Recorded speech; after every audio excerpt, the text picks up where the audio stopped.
saya akan ajak Bapak Ibu Saudara untuk kembali mengingat, ya, kembali meneruskan apa yang menjadi tema kita. Dan ini adalah hal berikutnya, tahap atau langkah berikutnya supaya kita bisa menguasai wilayah. Nah, kalau misalnya kita punya usaha di satu wilayah, katakanlah di Ciledug, ya, maka sebenarnya Tuhan itu ngutus kita ke wilayah itu, sekalipun kita punya usaha atau bisnis. Jadi begini Bapak Ibu Saudara, bahwa yang namanya diutus Tuhan itu jangan hanya dikira hamba Tuhan. Ya, saya ulangi lagi nih, kalau saya pakai kata diutus oleh Tuhan ke sebuah wilayah atau sebuah daerah, itu bukan hanya yang namanya hamba Tuhan. Jadi cuman hamba Tuhan tuh yang cocok pakai istilah diutus Tuhan. Itu sudah salah besar. Ada amin, saudara? Amin. Ya, jadi begini, kalau kita ini anak Tuhan, kemudian kita seorang pengusaha, ya, lalu kita buka usaha, Tuhan arahkan kita untuk buka usaha, katakanlah di Ciledug, maka kita sedang diutus oleh Tuhan ke Ciledug hanya sebagai pengusaha. Betul ya? Dan sebenarnya kata hamba Tuhan itu tidak dibatasi hanya orang-orang yang memang hidupnya pelayanan, kayak saya misalnya. Ya, seorang gembala, seorang pengajar Alkitab, atau ada orang lain, seorang penginjil, atau pejabat pelayanan di gereja, lalu kita bilang itulah hamba Tuhan. Sebenarnya salah Bapak Ibu, itu saja juga kurang tepat.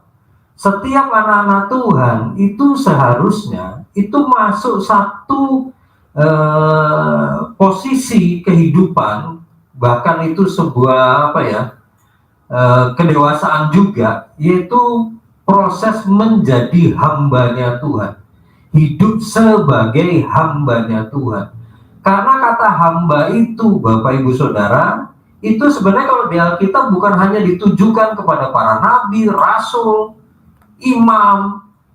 Bahkan Maria, waktu dia didatangi malaikat, dia diberitahu bahwa dia akan mengandung seorang bayi, Maria jawab, sesungguhnya aku ini hanyalah seorang hamba Tuhan. Loh, hamba Tuhan itu apa sih? Hamba Tuhan itu orang yang ngikuti apa maunya Tuhan. Betul ya? Kalau Tuhan nyuruh ke kiri, kita ikut ke kiri. Tuhan nyuruh kita ke kanan, kita ikut ke kanan. Nah, malah kata yang dipakai oleh Maria hamba, itu sebenarnya dalam kata Yunaninya budak. Jadi dia bilang gini, Tuhan, saya ini hanya budak, budakmu Tuhan. Apapun yang engkau kehendaki terjadi sama saya, terjadilah. Gak peduli bahkan kalau diizinkan atau diminta Tuhan untuk ngalami sesuatu yang gak enak sekalipun buat kita, ya kita tinggal amin saja. Kita ikutin apa yang Tuhan kehendaki. Nih, saya mau tanya, Tuhan Yesus disalibkan di atas kayu salib itu diizinkan Bapa di surga atau dikehendaki Bapa di surga? Yakin? Suruh mati loh. Kalau suatu kali ada perintah, Pak Ivan, engkau pergi ke satu tempat dan engkau akan meninggal di sana, bisa amin nggak? Anaknya yang nggak bisa amin.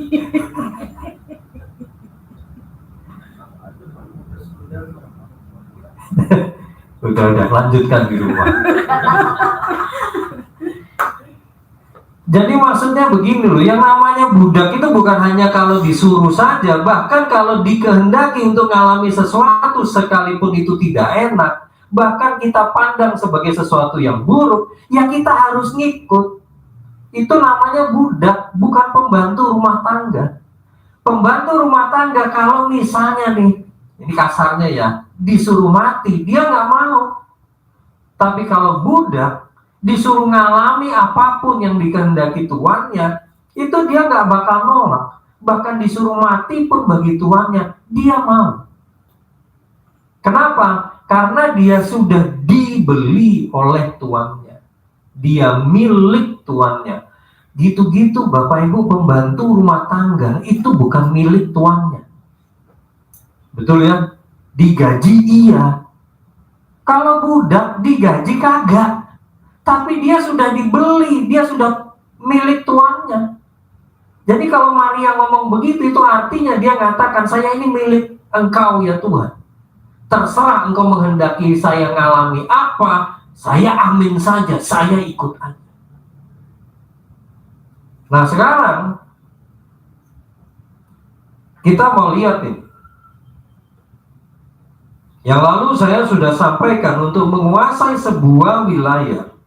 Ya, bahkan seperti yang saya sampaikan tadi, kalau kita diutus oleh Tuhan ke sebuah daerah, sekalipun sebagai seorang pengusaha, kita ini juga sebenarnya hambanya Tuhan, nuruti maunya Tuhan.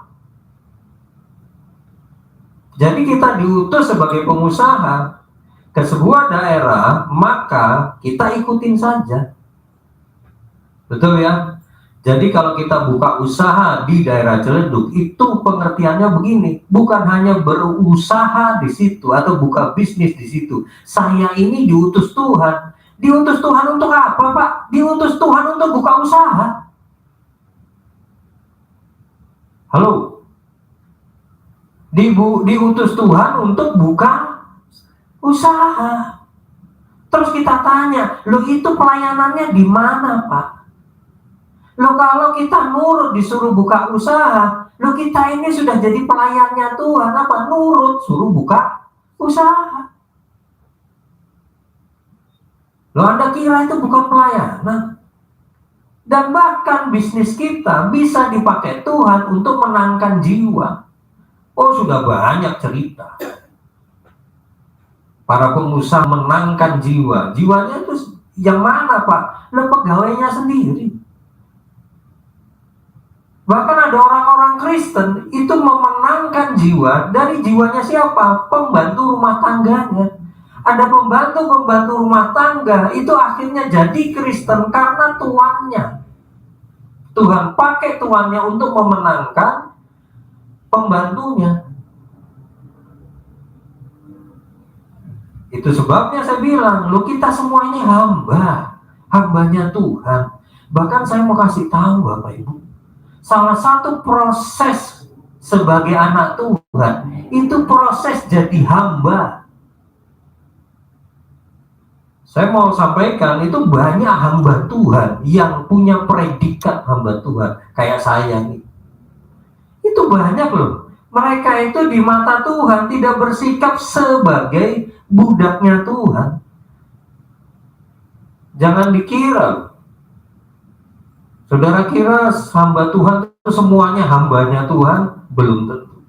Ada hamba-hamba Tuhan, mereka hambanya uang, bukan hambanya Tuhan. Jadi kita harus memahami ini salah satu proses dalam hidup. Bukan soal kita suka atau tidak suka. Dan saya mau sampaikan, bahkan seorang pengusaha pun harus belajar bagaimana jadi hambanya Tuhan. Jadi tuannya itu bukan kita. Tuannya itu Tuhan. Nah sekarang saya mau tunjukkan, bahkan sikap seperti itu Bapak Ibu, saya mau beritahu, itu menentukan kita bisa menguasai sebuah wilayah atau tidak. Yang lalu saya sudah sampaikan, kalau kita disuruh Tuhan buka usaha di satu lokasi, itu artinya Tuhan itu menyerahkan lokasi itu untuk kita kuasai. Melalui apa? Melalui bisnis kita. Bisnis kita itu akan ke kiri, ke kanan, ke depan, ke belakang, dari seluruh wilayah itu. Berkembang di situ. bahkan menguasai seluruh wilayah itu. Ayatnya ada, contohnya Pak? Ada, saya sudah tunjukkan. Nah, sekarang kita lihat ayatnya. Soal ini di Yosua 1 ayat yang kelima di situ. Ya, mari kita perhatikan, tidak ada seorang pun yang dapat bertahan. Oh, ini janji Tuhan sama Yosua. Sebelum Yosua itu memimpin orang Israel masuk ke tanah Kanaan. Ini janjinya ini. Dia dikasih janji. Yos, kamu gantiin Musa ya, hambaku yang sudah aku panggil. Sekarang kamu gantiin dia. Dulu kamu hambanya Musa, sekarang kamu hambaku. Sebab hambaku Musa sudah tiada. Kamu memimpin bangsa Israel masuk tanah Kanaan. Nah, sekarang perhatikan tuh, ini janjinya. Tidak ada seorang pun yang dapat bertahan di hadapanmu seumur hidupmu. Canggih, bos. Nggak ada yang bisa bertahan di hadapanmu. Nah, bukan cuma 1-2 bulan, bukan cuma 1-2 tahun, seumur hidup. Kalau ada pesaing bisnis itu pakai dukun, ngelempar mantra terhadap bisnis kita, orang itu tidak akan bisa bertahan di hadapan kita. Bapak Ibu bisa paham maksud saya? Jangan pernah takut terhadap pesaing bisnis. Kalau mereka berusaha menjatuhkan kita, mereka tidak akan bisa bertahan di hadapan kita. Kenapa? Loh, backingnya kita Tuhan. Tuhan berjanji, nggak ada satu orang pun yang bisa bertahan di hadapanmu. Dan itu bukan cuma 1-2 bulan, 1-2 tahun, bukan. Seumur hidup. Sampai Yosua meninggal. Tidak ada yang bisa bertahan di hadapanmu. Nggak ada yang amin, bos. Aduh. Ya nggak apa-apa sih, cuman kalau hidup Kristen itu semangat Bapak Ibu. Walaupun ini kan kalimatnya ditujukan Yosua. Amin Pak. Semangat bos. Nah, di situ dikatakan, demikianlah aku akan bersamamu, aku tidak akan, apa katanya? Mengecewakanmu. Kamu tidak akan aku biarkan kecewa. Kemudian apa? Aku juga tidak akan meninggalkanmu. Aku tidak akan membuat engkau kesepian, nah, aku akan beserta dengan kamu. Bahkan ayat ini dibilang apa? Bersamamu itu, kata bersamamu itu ada arti di sampingmu. Aku akan selalu ada di sampingmu. Kemanapun engkau pergi, aku bersama dengan engkau. Aku tidak akan pernah meninggalkan engkau, dan aku tidak akan mengecewakan engkau. Manusia bikin kamu kecewa, tetapi aku tidak akan buat kamu kecewa. Dahsyat janjinya. Nah, janji penyertaan Tuhan ini diberikan Tuhan kepada Yosua sebelum memasuki Kanaan. Udah dikasih janji, tapi ini bukan janji tinggal janji. Dan kalau kita baca kisah Yosua, kita akan melihat buktinya bahwa memang Tuhan menyertai Yosua.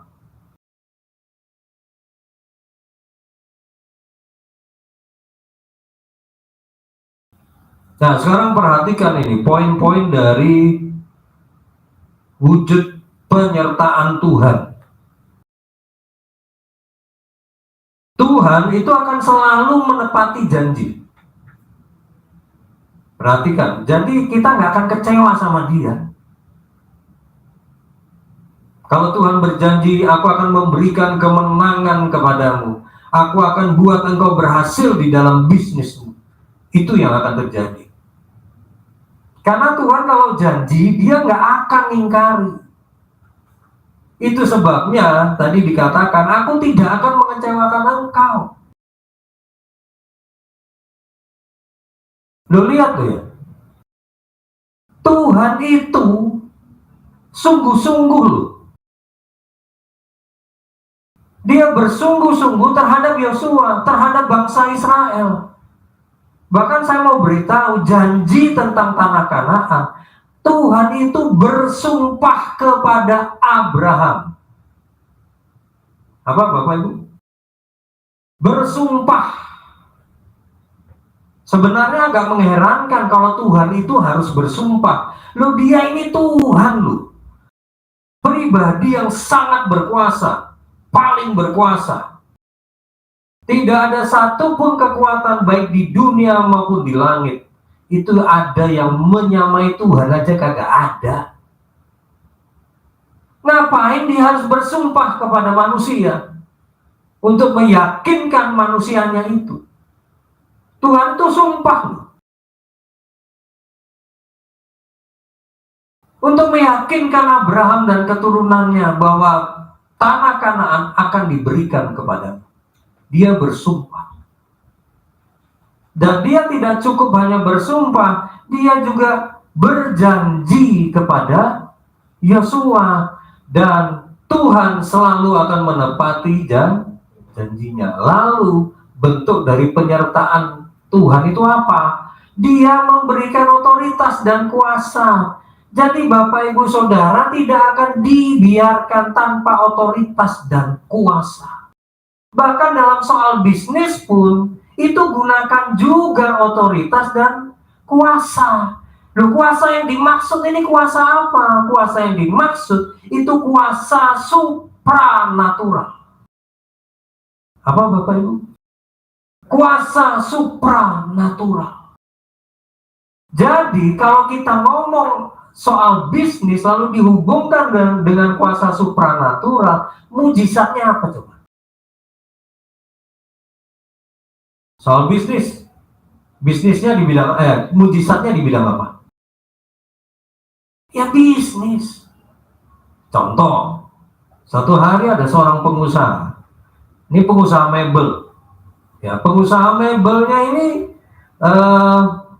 ceritanya sudah dia ada pihak luar negeri yang pesan sama dia mau beli mebelnya. Namanya luar negeri, dikirim via kapal. Jadi sudah kontainer-kontainer yang isinya mebel-mebelnya dia itu sudah naik kapal. Tapi yang mengejutkan, kemudian ada laporan, untung kapalnya belum berangkat. Dikasih laporan, itu di mebel-mebelnya ada retakan-retakan. Anehnya bukan cuma 1-2 mebel.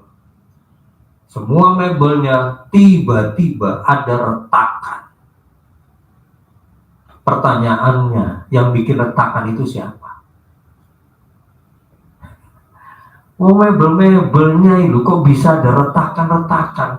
Kalau cuma satu maklum, betul ya? Walaupun itu sebenarnya nggak boleh. Bingung dong ini pengusaha. Kalau dikirim juga ke luar negeri, itu pasti nanti ditolak. Karena apa? Ada retakan-retakan, pasti nggak mau dikembalikan.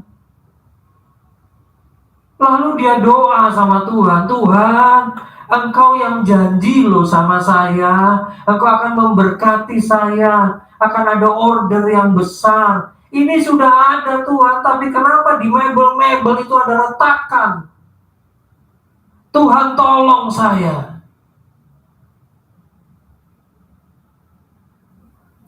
Terus Tuhan bilang akan ada mujizat. Habis itu Bapak Ibu, ini akhirnya diberangkatkan. Tetap diberangkatkan. Tuhan bilang akan ada mujizat. Tahu setelah sampai di sana, di pihak pemesan, Itu mebel-mebel yang sekian kontainer itu nggak ada yang dibalikin, semuanya diterima. Rupanya retakan-retakannya udah hilang.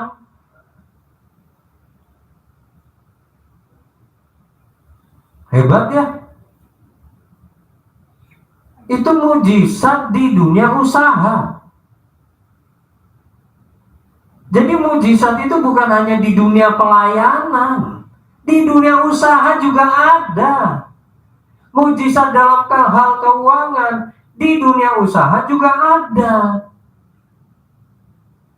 Bukan hanya orang sakit sembuh. Bukan cuma itu. Sayangnya banyak orang Kristen taunya apa? Paling umum taunya orang sakit sembuh.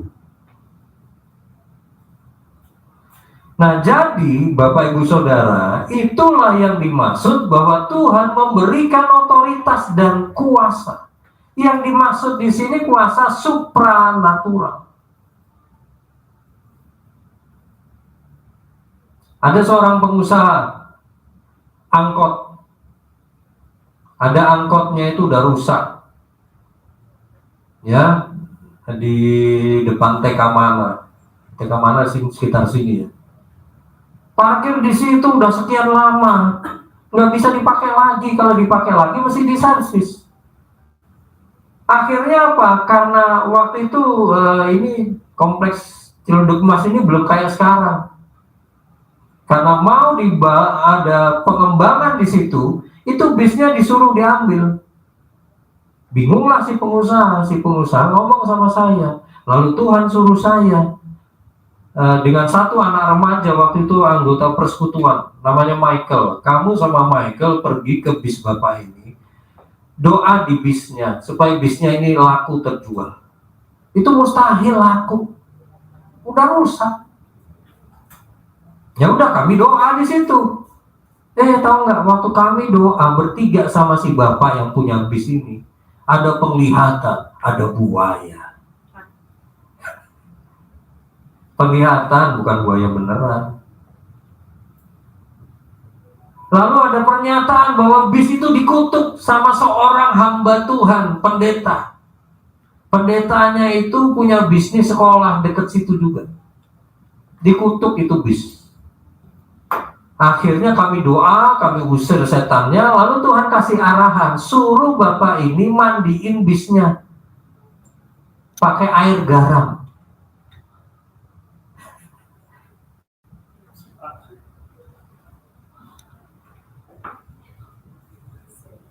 Akhirnya bapak ini nurut, dia disuruh mandiin bisnya pakai air garam. Ya udah, dia mandiin bisnya pakai air garam. Malam-malam dia mandiin itu bisnya pakai air garam. 2 hari kemudian bisnya ada yang mau beli. Itu mujizat di dunia usaha.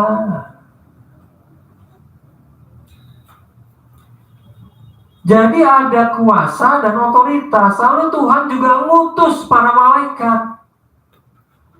Maksud saya, yang disertai malaikat itu bukan hanya hamba Tuhan. Pengusaha kalau dia diutus Tuhan ke sebuah daerah untuk bikin bisnis di situ, malaikat Tuhan akan nyertai dia juga, sama seperti malaikat Tuhan juga nyertai hamba Tuhan. Karena apa? Karena namanya pengusaha, itu ada kalanya dia itu juga akan berhadapan dengan apa? Penguasa-penguasa di udara. Nah, ini satu hal ya. Saudara tahu nggak? Salah satu tugasnya malaikat terhadap pengusaha itu apa? Tahu nggak? Malaikat itu kerjaannya banyak loh. Saya mau kasih tahu. Kerjaannya banyak. Salah satunya dalam perjodohan. Loh, bener. Malaikat itu bisa bawa jodoh buat seseorang. Dibawa sama dia, disuruh Tuhan. Nih, bawa ini anak ke situ.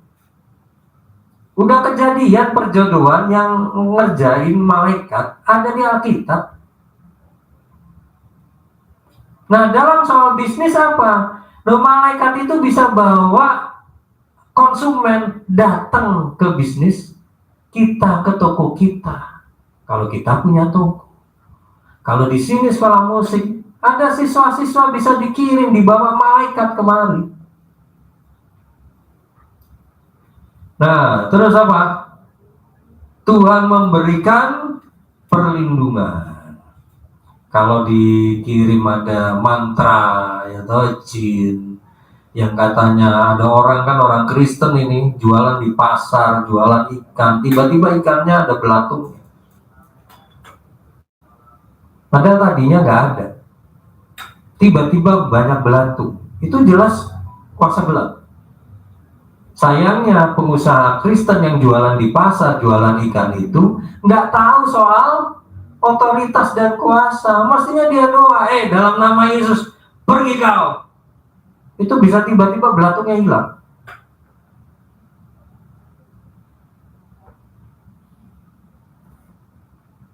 Terus, Tuhan tidak pernah meninggalkan kita.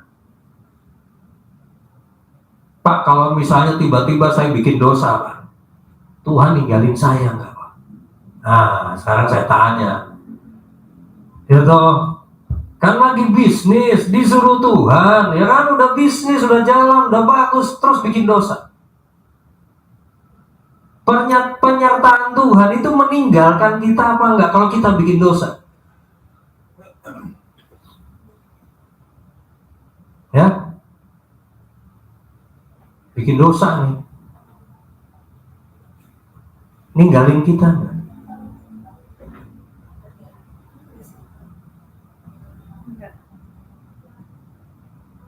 Kak Deborah bilang enggak. Siap, ada pendapat lain? Kalau saya bilang siapa setuju, pasti ada yang angkat tangan setuju ngikutin Kak Deborah gitu ya. Ada yang punya pendapat?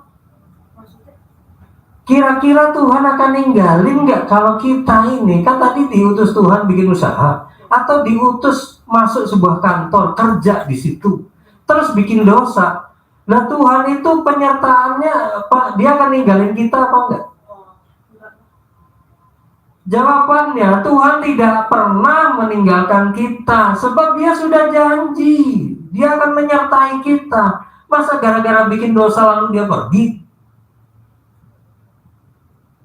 Tuhan itu tidak semudah itu meninggalkan kita. Dia bukan manusia. Yang dia akan lakukan ketika anaknya bikin dosa, dia akan tegur anaknya itu. Supaya anaknya bertobat, bukan ninggalin. Dia bukan manusia yang kalau kecewa sekali untuk selama-lamanya gitu, enggak. Terus ninggalin. Tidak semudah itu. Tuhan selalu akan memberikan arahan, itu perjanji penyertaan Tuhan. Bagian di dalamnya, dia tidak akan membiarkan saudara kebingungan. Betul ya? Nah, sekarang saya lanjut.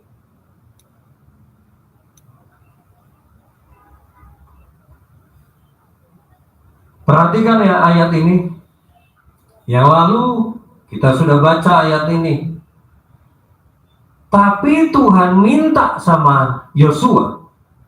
Dia tadi udah janji nih ya, akan menyertai, tidak akan mengecewakan Yosua, dan seterusnya, dan seterusnya. Kita udah baca tadi. Tapi setelah ayat itu, di ayat 6-nya, Tuhan bilang, kuatkan dan teguhkanlah hatimu. Maksudnya apa? Maksudnya begini, Bapak Ibu perhatikan ya. Ada bagian yang Tuhan lakukan, tapi ada bagian yang lain itu yang kita lakukan. Jadi kalau kita ingin Tuhan melakukan bagiannya, kita lakukan bagian kita. Ada yang Tuhan lakukan, ada bagian yang kita lakukan. Nah, manusia itu cenderungnya, bahkan termasuk orang Kristen, maunya Tuhan lakukan bagianmu. Gua mah kalau bisa ya Kita ini kan umat Tuhan itu suka angot-angotan. Nggak ada uang, nggak berangkat. Nggak ke gereja. Kenapa? Nggak ada uang. Ya, saya nggak ada uang jalan kaki berkilo-kilometer. Pulang pergi. Hujan, pakai payung.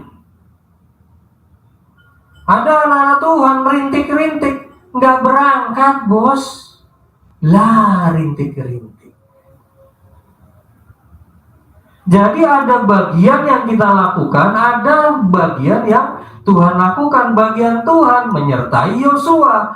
Bagian Yosua apa? Menguatkan dan meneguhkan hatimu. Kenapa begitu? Sebab engkaulah yang akan memimpin bangsa ini. Jadi yang namanya pemimpin itu harus tahu menguatkan dan meneguhkan hati. Itu bagiannya Yosua. Dan kalau kita diutus Tuhan untuk buka usaha, bagian kita juga apa itu? Menguatkan dan meneguhkan hati. Penting loh. Nih. Ini di ayat 7, diulangi lagi tuh, hanya kuatkan dan teguhkan hatimu dengan sungguh-sungguh. Nah, perhatikan ya. Bertindaklah hati-hati sesuai dengan seluruh hukum. Lalu, apa katanya? Yang telah diperintahkan kepadamu oleh hambaku Musa. Pak, ini kok Musa? Iya, Musa dari Tuhan. Musa nyampaikan yang dari Tuhan. Janganlah menyimpang ke kanan atau ke kiri, supaya engkau beruntung kemanapun engkau pergi. Intinya adalah, nak, kamu kuatkan dan teguhkan hatimu, supaya kamu bisa melakukan firman-Ku.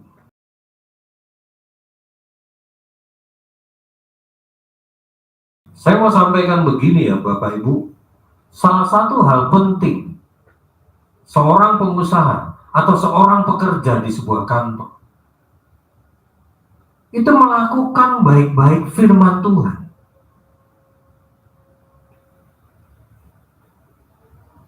Tahu nggak kenapa? Saya mau sampaikan begini, firman Tuhan itu kayak pagar Bapak Ibu. Saya sampaikan ya, firman Tuhan itu kayak pagar yang menjaga kita dalam tracknya Tuhan, nggak keluar jalur. Jadi selama kita lakukan firman, kita nggak akan keluar jalurnya Tuhan. Begitu kita keluar jalur, kita melanggar firman, saya mau beritahu, setan bisa merekam kita. Tuh, Pak, saya kan anak Tuhan, masa saya diterkam setan? Loh, siapa bilang setan nggak bisa merekam kita? Jangankan merekam, maaf, nelen aja bisa. Pak, ada ayatnya? Ada. Rasul Petrus ngomong, lawanmu si iblis seperti singa yang mengaum-ngaum mencari orang yang apa katanya? Dapat ditelannya. Bukan cuma merekam, bos, nelen juga bisa. Siapa bilang dia nggak bisa nelan kita? Kapan dia bisa nelan kita?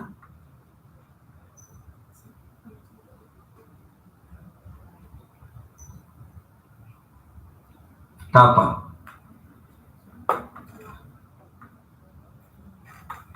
Kalau kita keluar dari jalur firman,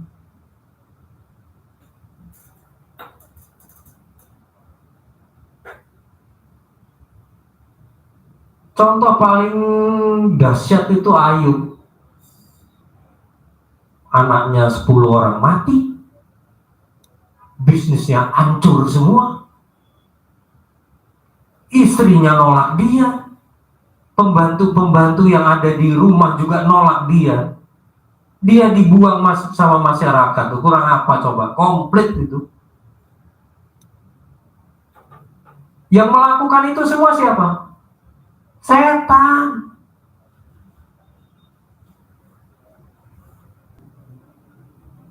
Nah, sekarang kita lihat Yosua 1 ayat 7. Nah, ini versi dari bahasa sehari-hari, tapi versi literal.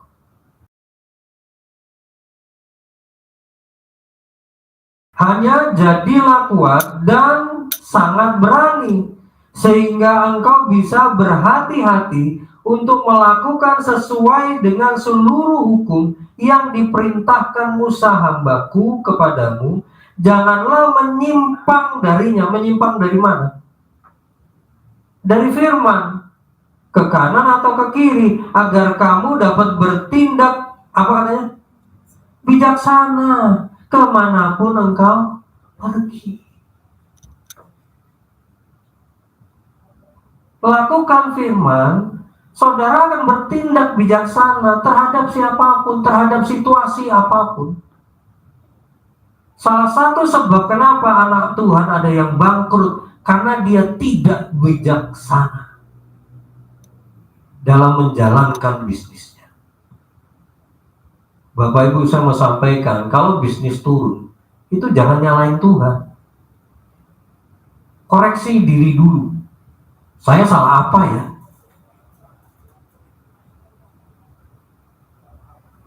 Bisnis turun, jangan, ini ada pengusaha bilang gini, ya maklum lah Pak, kan lagi ini, ada aja alasannya. Koreksi dulu dong, koreksi diri dulu, baru nanti kita bisa simpulkan. Kalau perlu doa, Tuhan, kenapa bisnis saya turun ya Tuhan? Salah saya apa?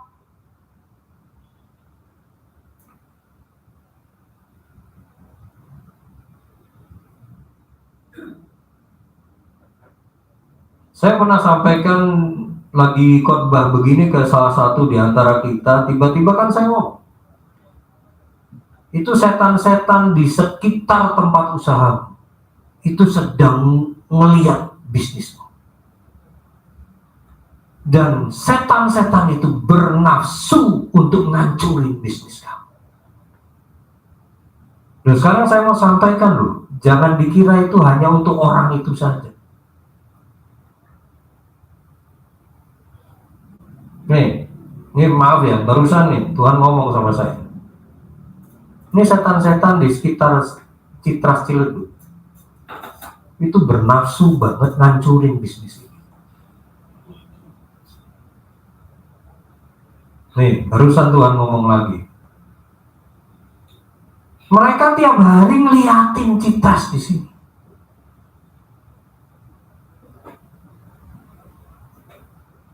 Tiap hari mereka mencoba cari kapan kesempatan untuk ngancurin bisnis di sini.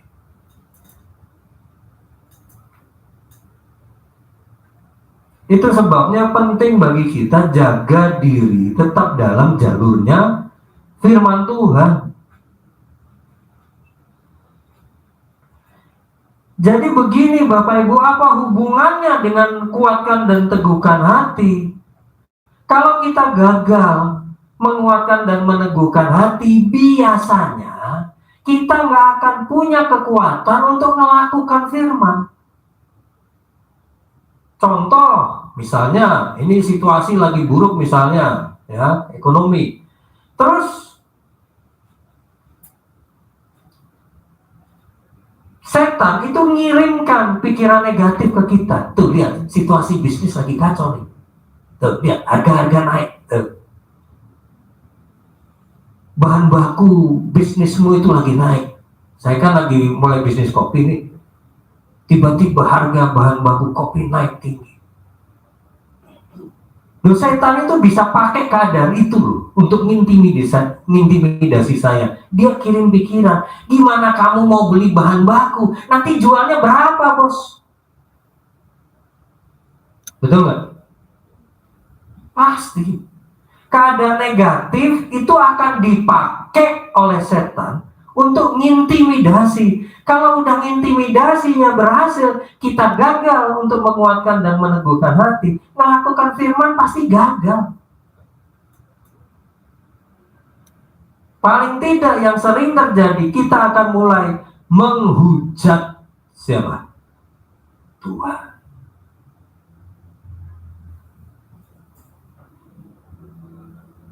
Saya tanya, di ruangan ini siapa yang tidak pernah menghujat Tuhan? Ada? Loh, ini pertanyaannya berlaku buat saya juga. Ada yang nggak pernah menghujat Tuhan? Saya pernah. Pernah. Ada yang nggak pernah? Loh, saya pernah, bos.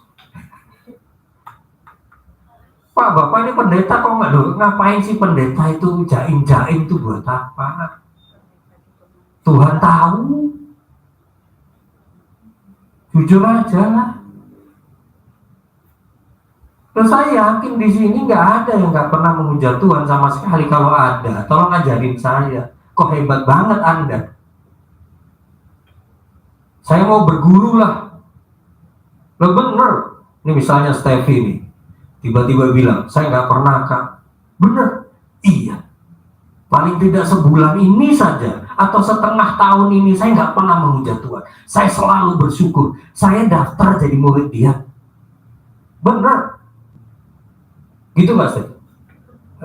Coba kalau ngomong iya aja, saya daftar jadi muridmu. Resepnya apa sih, caranya gimana? Loh, saya ini nggak segan-segan Bapak Ibu. Kalau Pak Bernat atau Mbak Yanti, iya Kak, saya udah setengah tahun ini nggak pernah menghujat Tuhan. Saya mau belajar.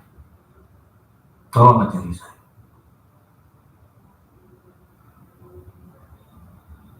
Loh, kenapa kok kita jadi menghujat Tuhan? Karena gagal menguatkan dan meneguhkan hati. Kalau nggak gagal, pasti nggak melanggar firman.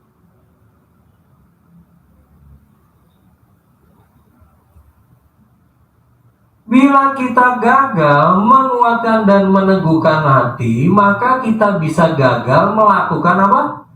Firman. Sedangkan kalau kita gagal melakukan firman Tuhan, kita akan keluar jalur dan setan bisa hajar kita.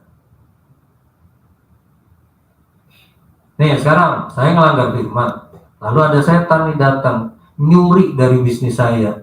Terus saya tahu dia nyuri, terus saya usir dia dalam nama Yesus. Wah, kan udah pintar ngusir setan kan, ngusirnya gagah dalam nama Yesus. Enyah kau setan.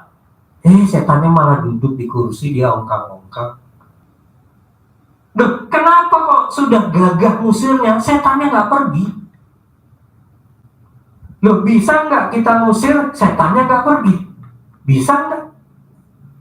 Loh, Kak, Bapak kan ngajari otoritas dan kuasa, pasti pergi. Memang seharusnya dia pergi. Kita itu heran kalau setan kita usir, dia nggak pergi. Tapi kalau dia pergi, nggak usah heran, memang seharusnya begitu. Kalau mujizat terjadi, jangan heran. Heranlah kalau kita udah sungguh-sungguh, kita udah doa, kita merasa sudah percaya, lalu mujizat tidak terjadi. Itu yang harus heran. Jangan dibalik. Karena begitu kita tahu ini kok nggak seharusnya terjadi, kita heran, dari situ kita koreksi diri. Kenapa kok saya masih kecurian ya? Kenapa kok bisnis saya nggak naik-naik ya? Kenapa ya? Kan mestinya gitu, heran gitu loh. Kenapa ya? Loh, saudara kira saya tuh nggak begitu? Loh, tanya Tuhan. Kadang-kadang tuh pagi-pagi tuh saya bangun nggak bisa tidur.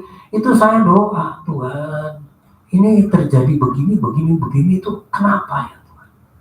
Salah saya apa? Saya tanya loh, ini kok bisa gini, kenapa ya Tuhan?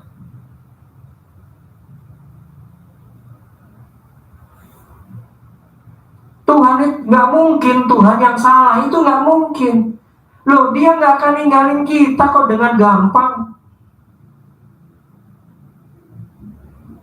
Pasti ada yang salah. Loh kok setannya gak pergi? Pasti ada yang salah. Yang salah bukan kuasa Tuhannya. Yang salah bukan otoritasnya. Yang salah siapa? Orangnya.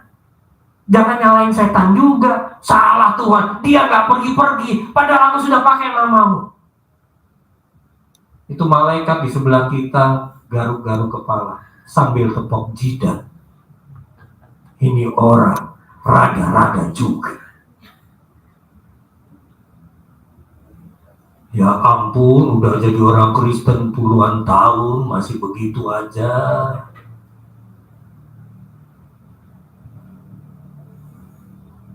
Udah dikhotbahin, udah dinasehatin, sudah ditegur, udah kasih didikan, masih begitu aja.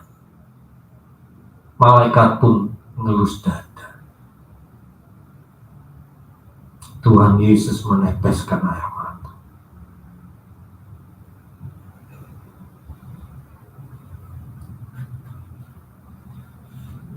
Tuhan Yesus sudah mati buat kita. Kita belum disuruh mati buat dia.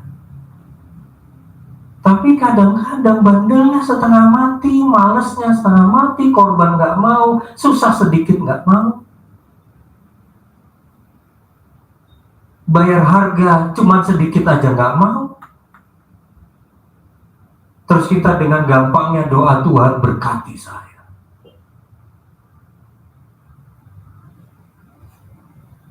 Itu setan ketawa. Maaf Bapak Ibu, malaikat ngelus dada, setan ketawa. Udah pernah lihat setan ketawa? Belum kan? Mau saya doakan supaya ngelihat setan ketawa? Oh, pasti kencing di celana habis itu. Anda kira setan ketawa dilihatnya enak? Ya enggak. Giginya keluar semua terus. Haleluya. Jadi kalau Bapak Ibu ingin bisa menguasai daerah, perhatikan prinsip yang saya sampaikan hari ini. Jaga, Pak, kuatkan dan teguhkan hati supaya bisa melakukan firman. Oh iya, saya tanya deh satu pertanyaan. Caranya menguatkan dan meneguhkan hati itu gimana? Ada yang bisa kasih contoh? Kuatkan dan teguhkanlah hatimu. Itu sama nggak dengan yang di Amsal itu? Jagalah hatimu dengan segala kewaspadaan. Sama nggak? Beda. Rasa saudara tahu loh, jaga hati aja susah. Ini meneguhkan dan menguatkan hati. Gimana caranya? Kalau saudara mau menang, dua hal ini harus dilakukan. Maksudnya begini, jaga hati iya. Lalu sisi lain, saudara menguatkan dan meneguhkan hati. Apa itu? Gimana itu? Menguatkan dan meneguhkan hati. Nih, menguatkan meneguhkan hati itu simpel sebenarnya. Roh Kudus itu dia akan selalu mengingatkan kita sesuatu. Firman misalnya. Contoh, harga-harga naik. Lalu kita mulai khawatir nih. Tapi karena tahu soal menjaga hati, kita redam. Nah, tapi firmannya jangan kamu khawatir. Burung di udara pelihara. Bapa di surga mengetahui semua kebutuhan. Nah, jadi apa tuh? Kalau udah diingetin ayat itu, kita itu begini. Iya benar. Saya harus kayak gitu. Tuhan gak akan ninggalin saya.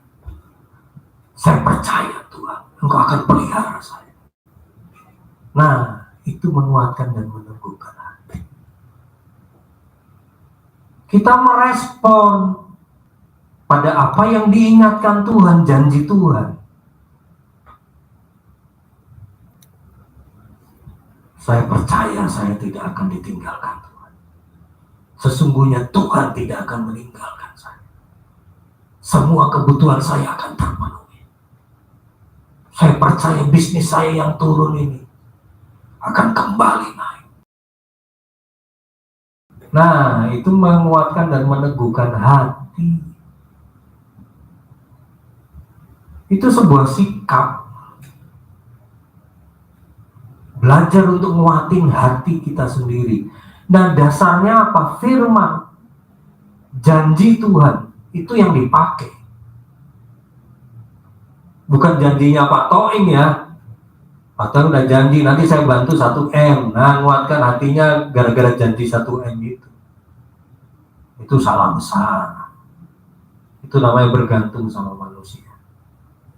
Bisa paham kira-kira? Menguatkan dan meneguhkan hati? Bisa ya? Ya, puji Tuhan. Baik, kita akan masuk perjamuan kudus. Saya percaya, saya berharap apa yang saya sampaikan itu akan memperlengkapi kita semua. Mari kita berdoa.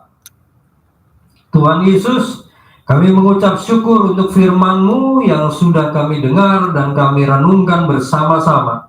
Tuhan, kami percaya Engkau juga akan menjelaskan lebih lagi kepada kami akan apa yang Engkau sampaikan kepada kami. Tuhan, mampukan kami untuk senantiasa meneguhkan dan menguatkan hati kami, sehingga kami dapat mengalami keberhasilan, sehingga kami dapat melakukan firman-Mu ya Tuhan, yang sudah kami dengar, kami pelajari daripada-Mu. Terima kasih Tuhan, sanggupkan kami untuk menjadi pelaku-pelaku firman-Mu, sehingga keberhasilan di hadapan kami bisa kami peroleh di dalam nama Tuhan Yesus.